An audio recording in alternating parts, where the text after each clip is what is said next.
Hi, it's Eric Crawford from WDRB Sports here at the KFC Yum Center. We're pushing 2 o'clock in the morning here where Duke beat the University of Louisville 71-69 Tuesday night, and it doesn't seem like it was that long ago that I was here trying to explain how Louisville could lose a 4-point lead in 1 second to lose to Virginia, and here we are. Louisville had a 23-point lead with just under 10 minutes to play, and you could write a manual on how to let a team spot you 23 points and their best player, Zion Williamson, with just one more foul, and still manage to lose. And chapter 1 of how to lose that type of game in that situation would be to not be able to handle full court pressure or half court trapping zone.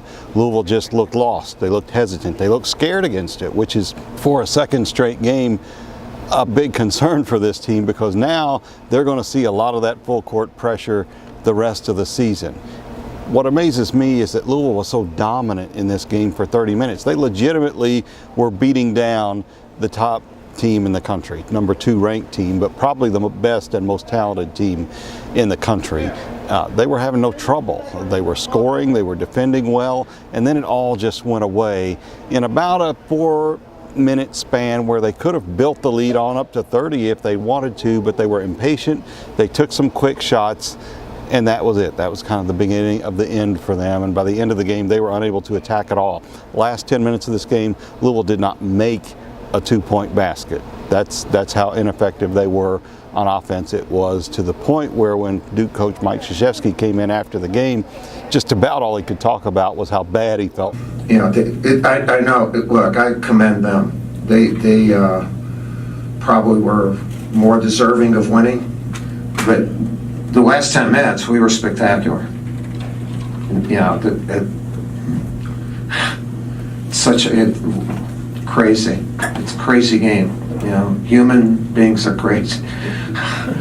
They can go from one thing to another, and they're really good. I mean, he's done such a good job here, and I also understand the whole thing, and I feel bad for them because they were so damn good. So where do the Cardinals go from here? Hard to really say. That's going to be a big question when Clemson comes in to this building this weekend. But Chris Mack said he's still proud of his team and he thought they gave great effort, but they've got to learn how to finish. You know, we haven't played timid all year, but when you get in a situation, and they're humans, they're great humans. It's one of those things where they saw the lead evaporate. Trying to make the best play they can.